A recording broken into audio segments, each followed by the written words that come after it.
The information found in this podcast is not a substitute for help from a licensed mental health professional.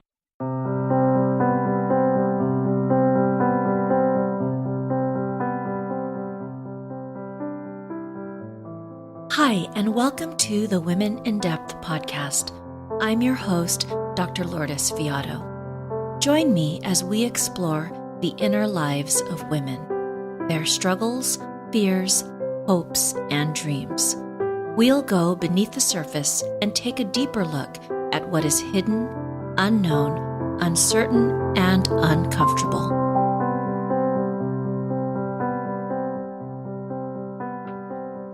Hi, and welcome to the fall 2018 season of Women in Depth. I hope your summer was whatever you needed it or desired it to be that rest, rejuvenation, play, connection. I sincerely hope you were able to experience that. I am grateful, honored, excited about our guest today, who is starting off our fall lineup. And this woman is an award-winning writer, poet, teacher, and consultant. And today she's going to be sharing her work around the heroine's journey. Many of you are familiar with the hero's journey through the work of Carl Jung and Joseph Campbell and many others. But today, Janet is going to talk about a universal or archetypal path or model that all women can resonate with. And it doesn't matter where you are, how old you are, the time you live in.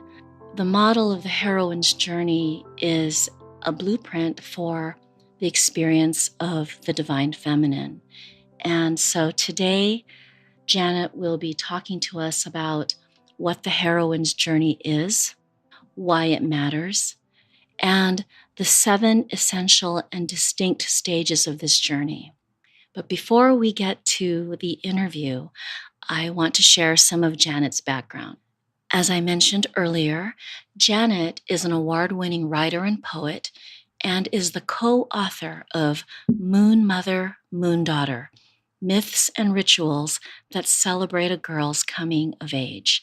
And just to give you a little teaser, later this fall, Janet will be back on the podcast with her co-author of Moon Mother, Moon Daughter, Terry Allison, to talk to us about that book.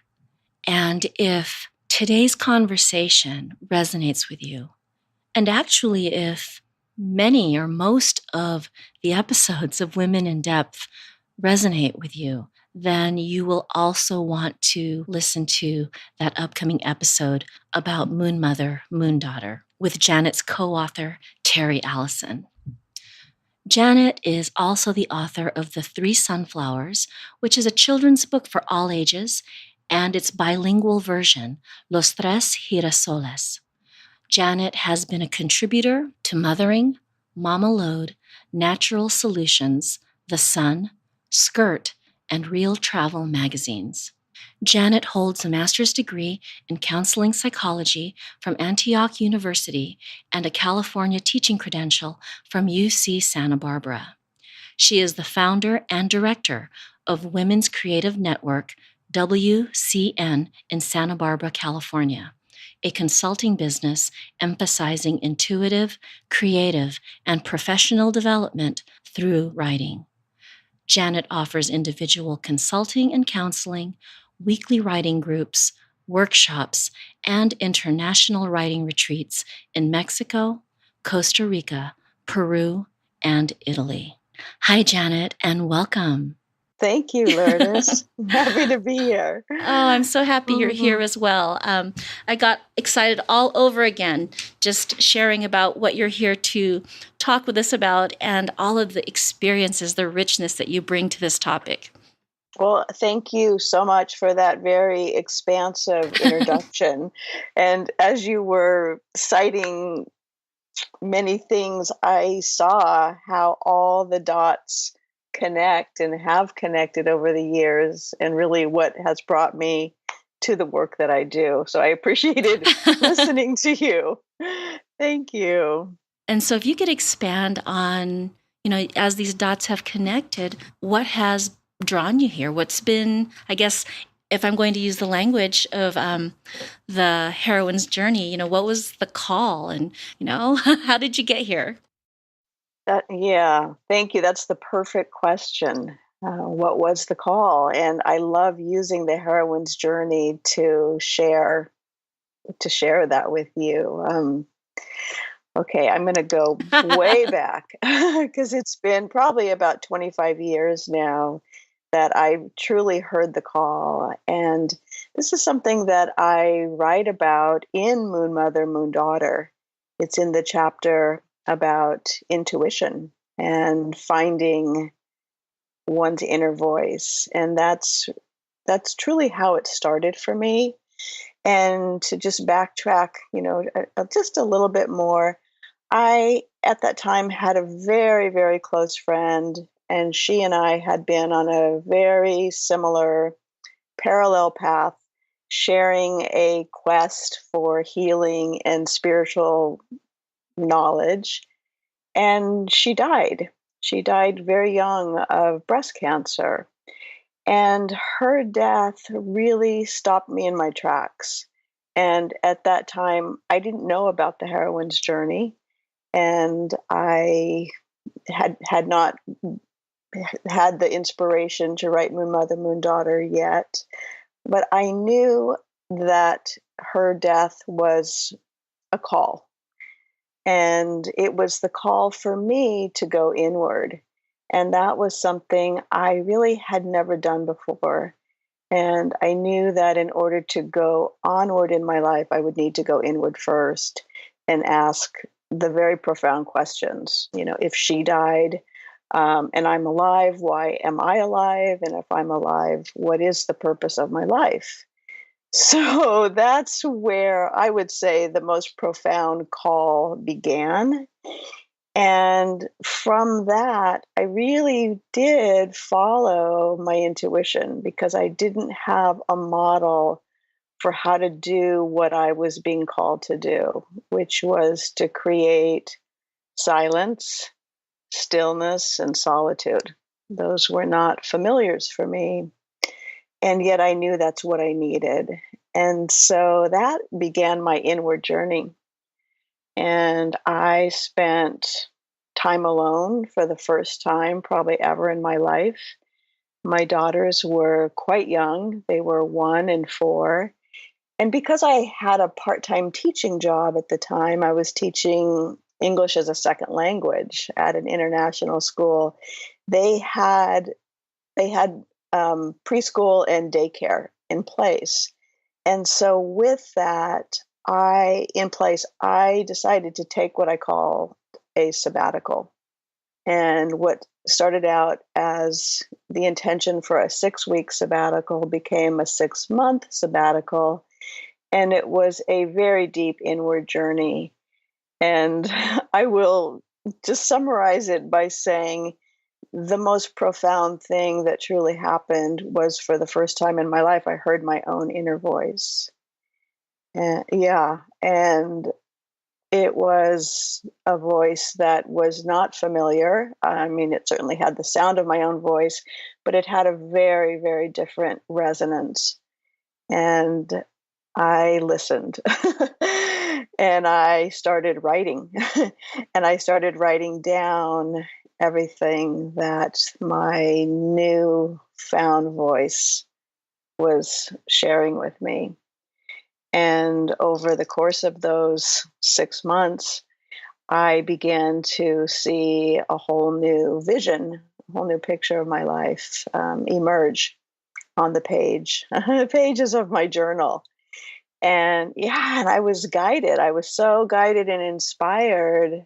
Well, let me say, I was so inspired by the process. I mean, it really was, it felt like magic to me. I mean, I was in awe every day at the experiences I was having. And of course, there were just so many synchronicities and, all those affirming signs that let us know we're on the right path.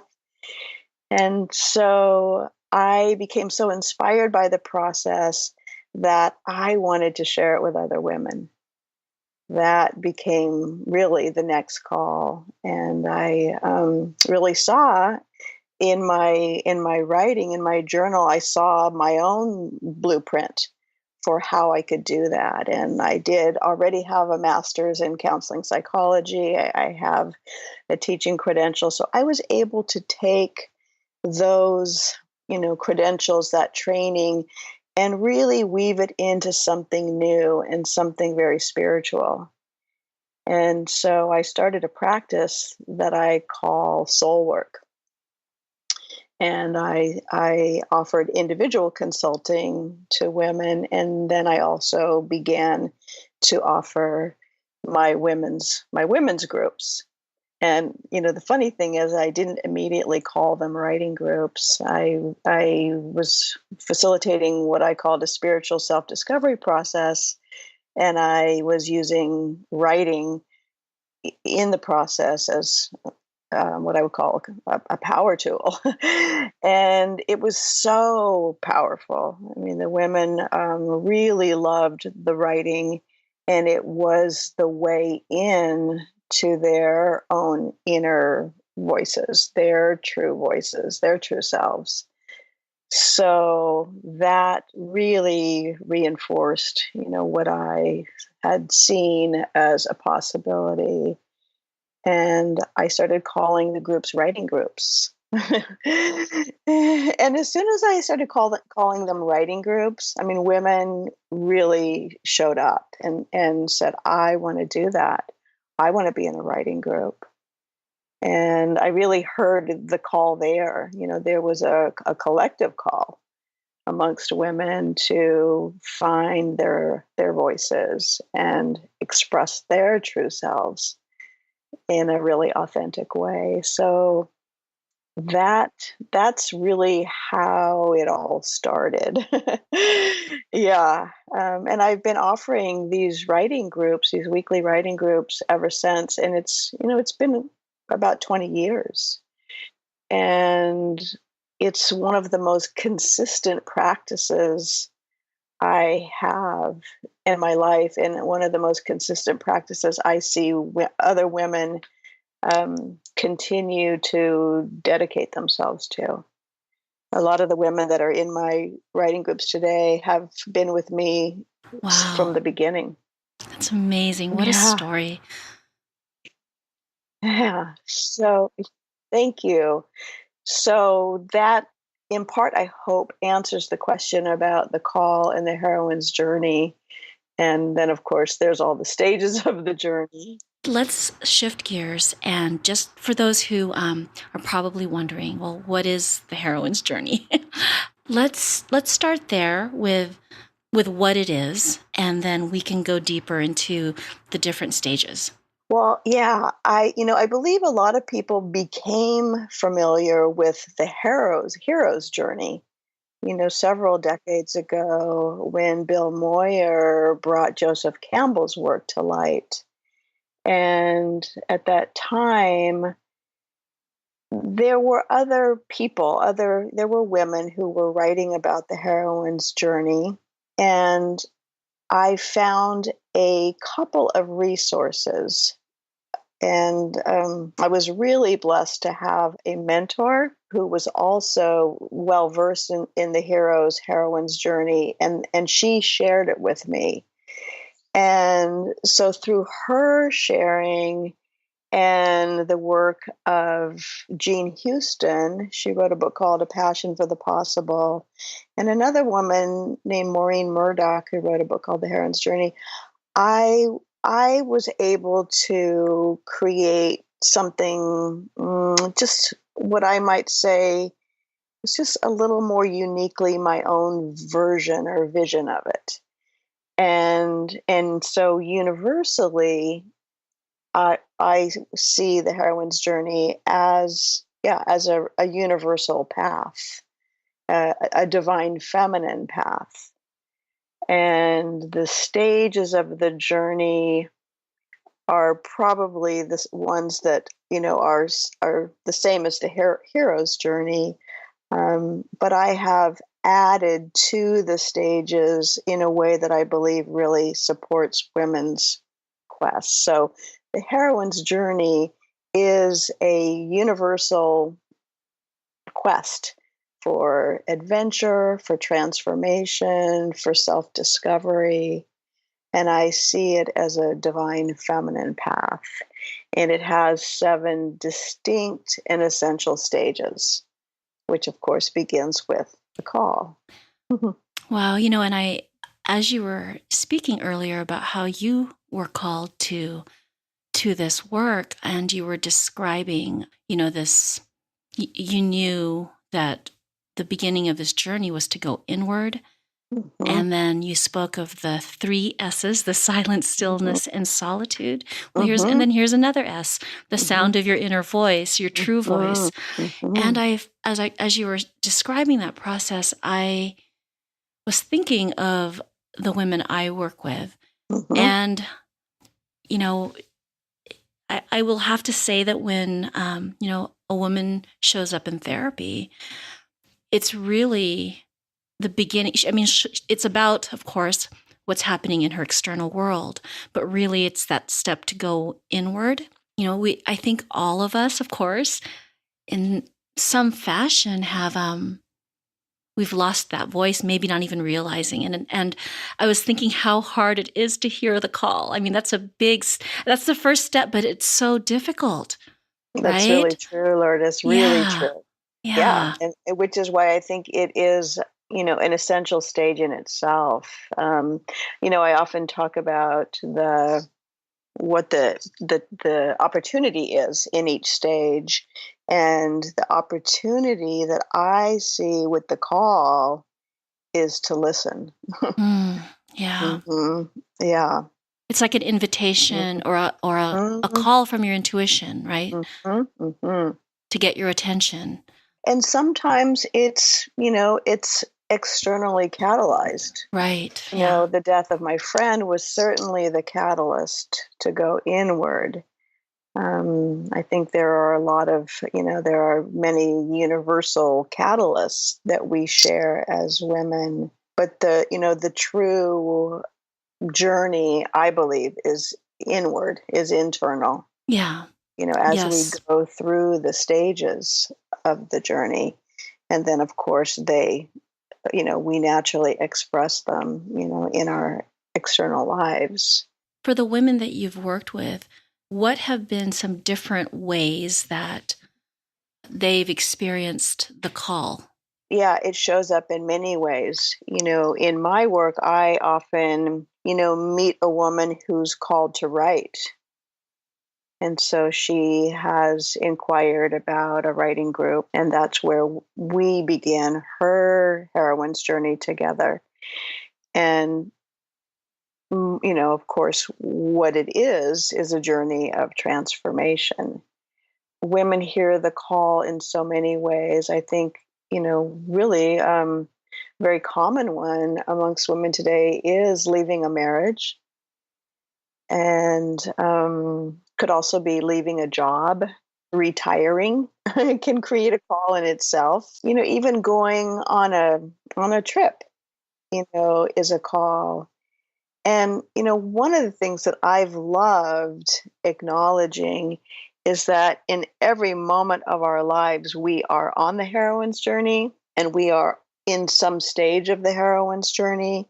And maybe we're in more than one stage. I love it that. might even be on more than one journey. Right. At a time, whether we've acknowledged that or not. We might be hearing a new call, to write a book or find our voice. And, perhaps a woman has already retired, left a job, something like that. And she might be in the dark forest at that point. That to me is one of the things about the heroine's journey that I find most inspiring, is the way it supports us wherever we are. Wherever we are in any moment, we are on the journey, and we are in at least one stage of it.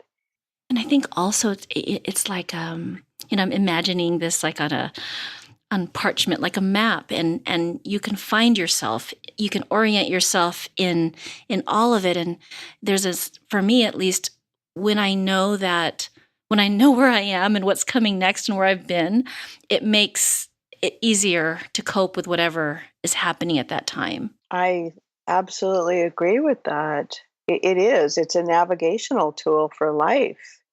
And it is a map, it is a blueprint. And I see that, I hear that from other women, that it's one, yes, it's very inspiring. Two, it's so reassuring. Like, Yes. oh, okay, so Yeah. this is inevitable.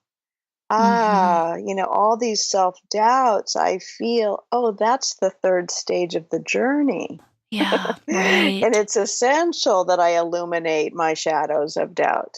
Mm. That's how I go forward. Yeah. Or, oh, okay, I get it. I'm on the road of trials. That's the fourth stage. Yeah. Ah, no wonder I'm being tested like this. Mm. Ah, okay, that makes more sense now.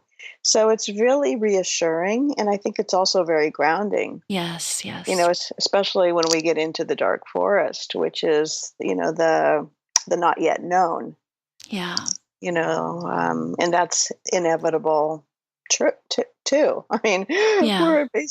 essentially we're always in the not yet known. Right. But when we can see that as something that is natural, and that the dark forest isn't like a scary or a negative place, it's really a place of great magic.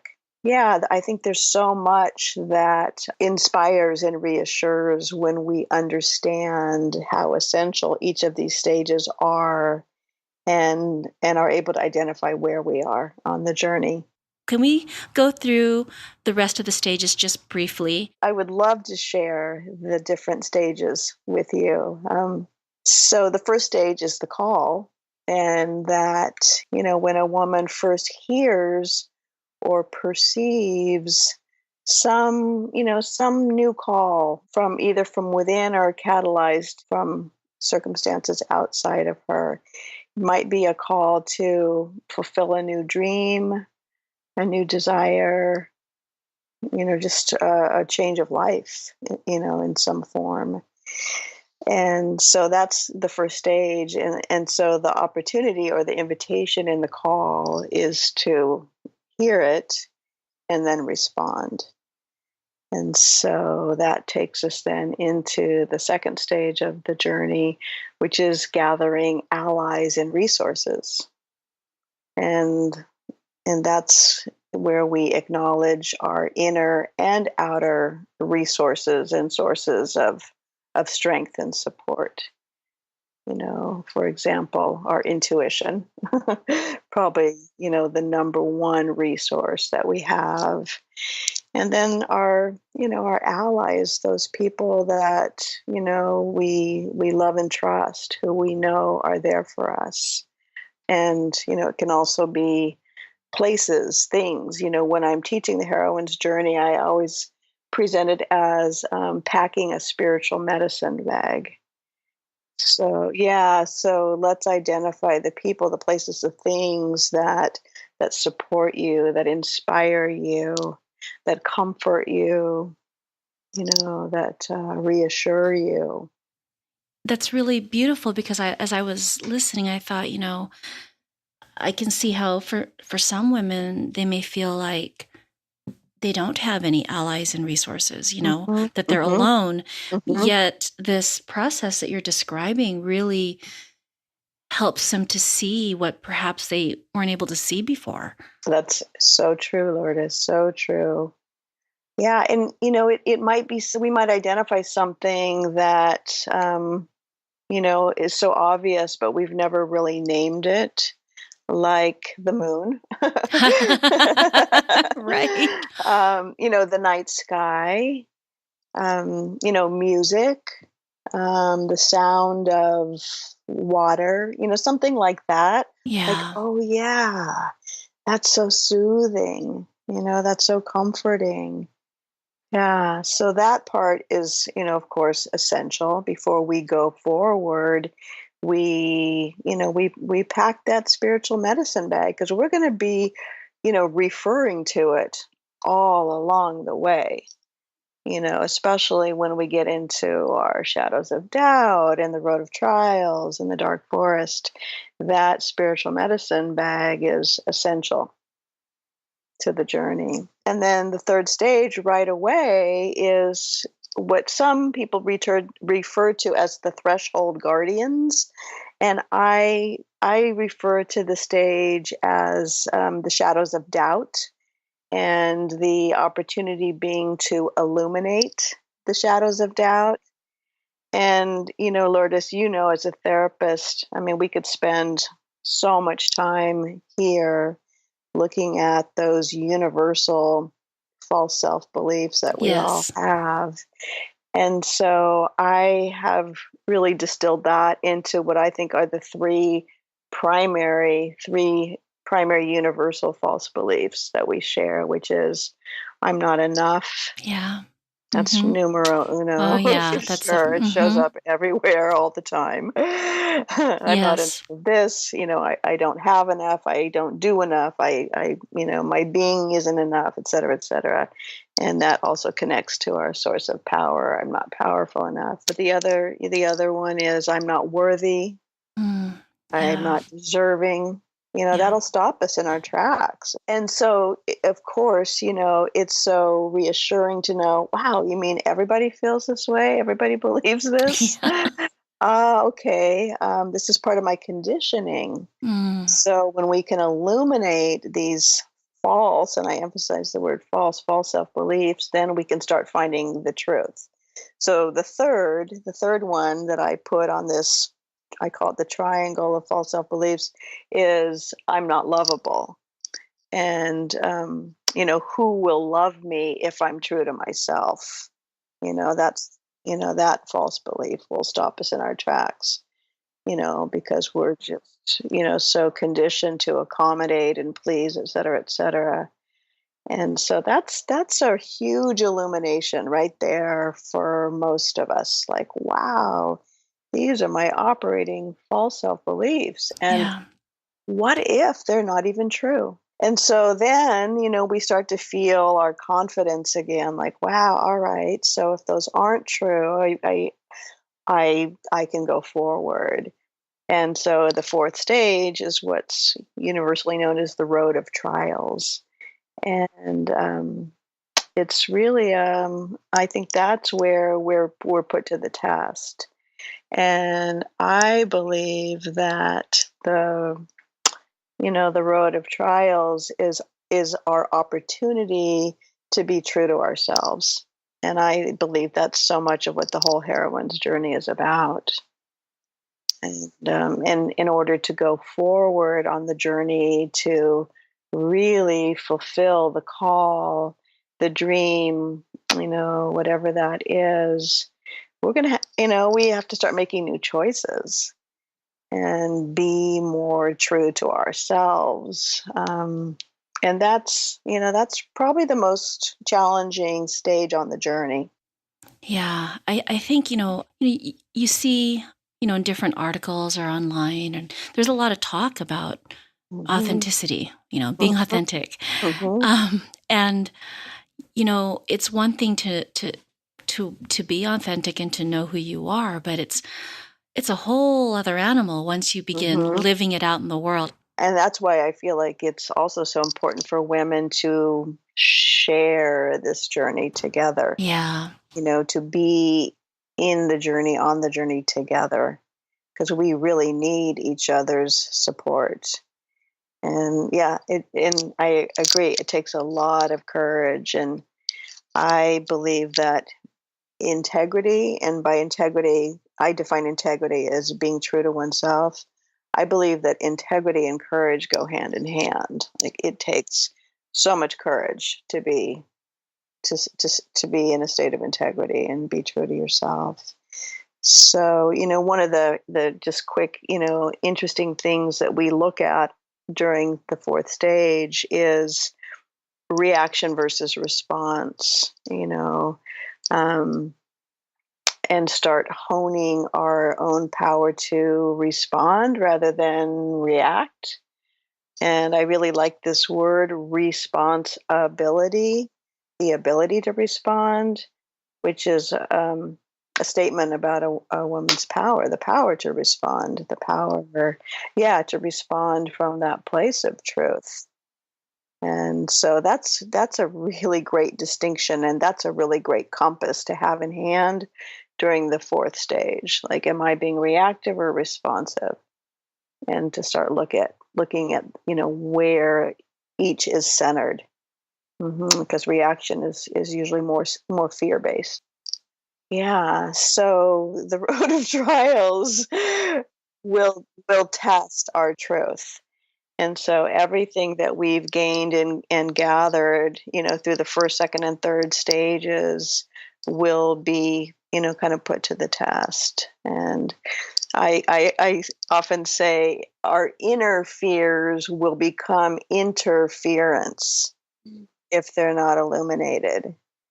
So that's a lot of what's still going on. We're still illuminating those inner fears when we're on the fourth stage of the journey, the road of trials. So then that brings us to the dark forest. And I love the dark forest. I often feel that when we get to the dark forest, by that point, we've done so much of what we can.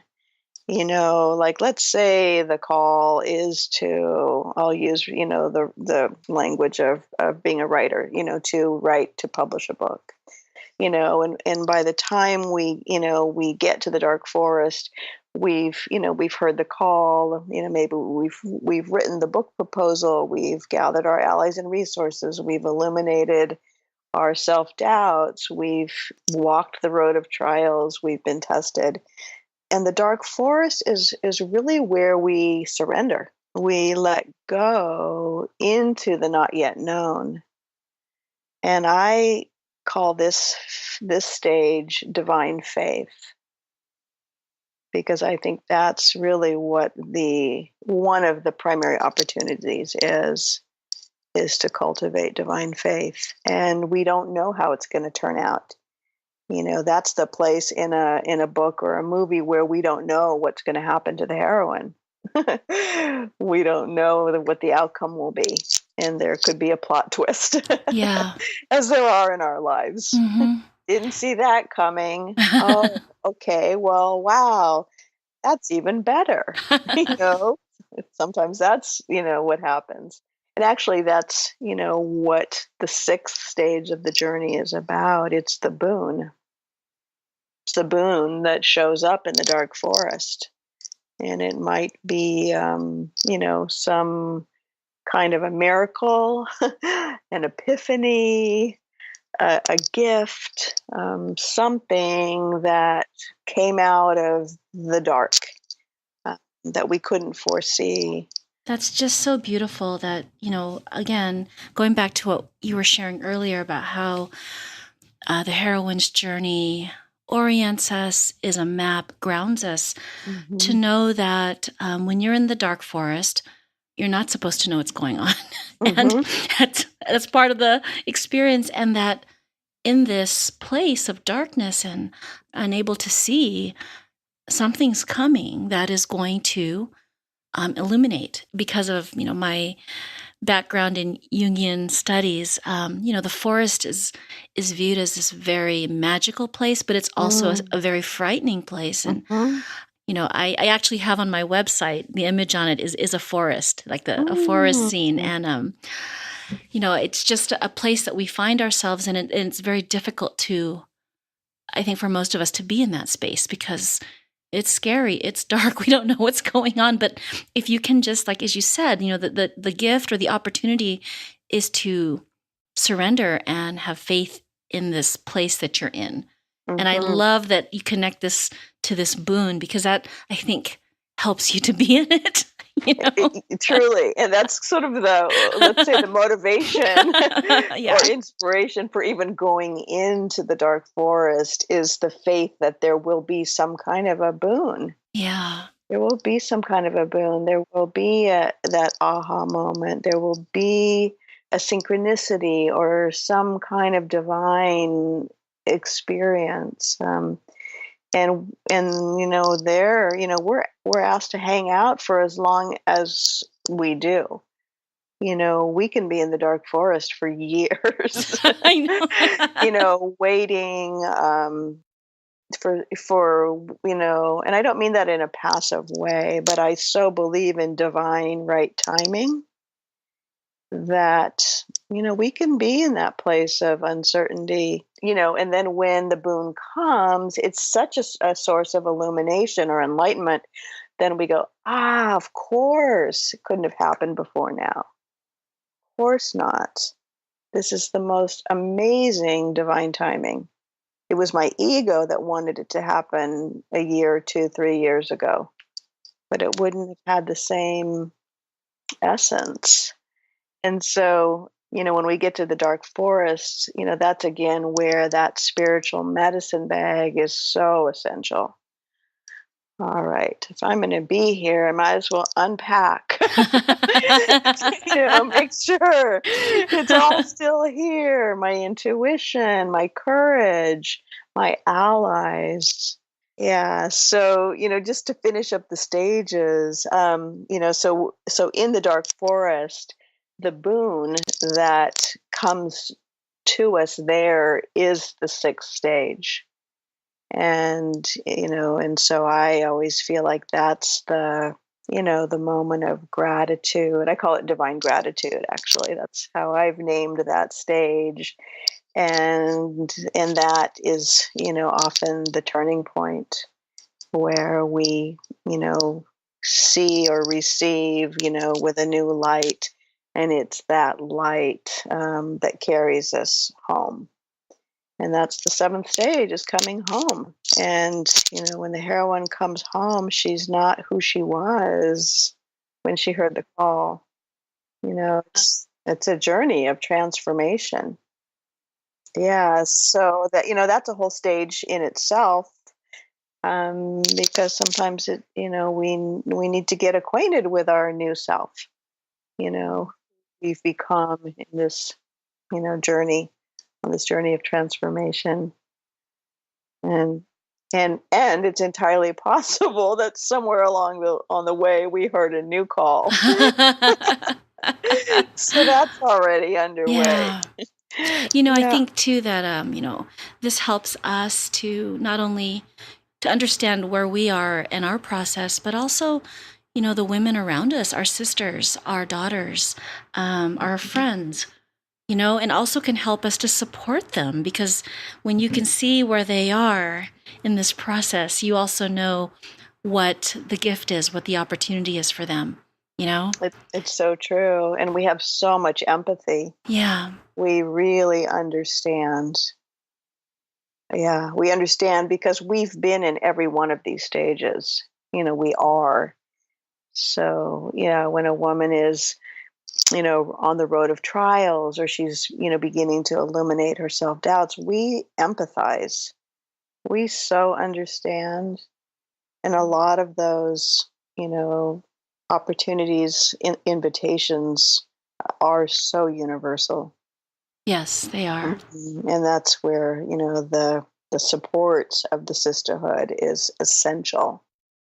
So, Janet, you've been leading these women's writing groups for a long time, and I believe you're doing several a week right now. I think you said 3, I believe. Yes, I am. Mm-hmm. So when you think back to all of these women who, you have, been able to interact with and learn from and be inspired, what has, I guess, stood out for you the most, or what has surprised you the most, or what have been the gifts to you witnessing this? Great question. I would say that we're all in this together. When I facilitate a women's circle, I don't see it at all as hierarchical, and I don't see myself as the expert in whatever it is that we're exploring. And I see that we are really in a process of spiritual discovery together. And it's what I've seen in 20 years is there's no limit to the inspiration that comes through the circle. Powerful. Yeah. Very powerful. I don't know if that, Yeah. precisely answers the question, but I just started my summer groups this week, and I am as inspired and excited this week as I was, 5 years ago, 10 years ago. Oh. I'm happy for you. I'm so happy for you. It's such an exciting time for women. Mm-hmm. Such an exciting time. And we have so much to learn together. I think that's really what we're doing. And a lot of what we're learning is coming through our intuition. These circles become these really magical places where our intuition shows up and speaks through us. And, we all kind of go, oh, wow. Yes. That was really wise. I mean, I think it's safe to say that we all feel transformed in the 2.5 hours that we're together. I know that that's true for myself. I feel like, what comes through each of us and what comes through the circle is so magical and inspiring. And I think that's the true nature of the feminine. We are really magical.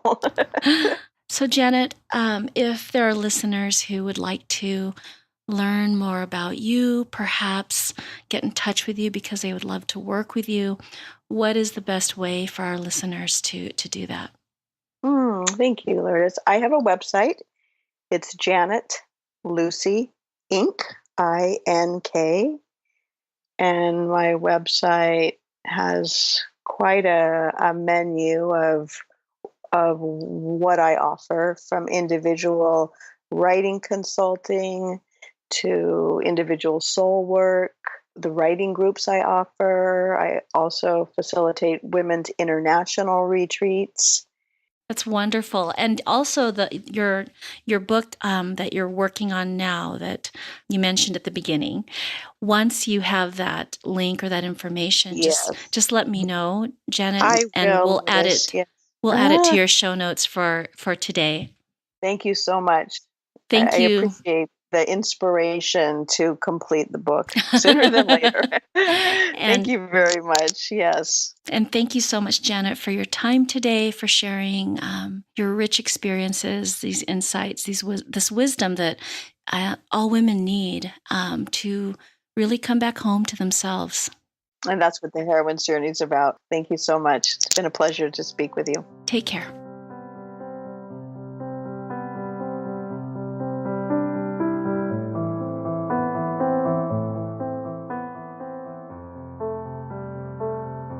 Thanks so much for listening to the Women in Depth podcast.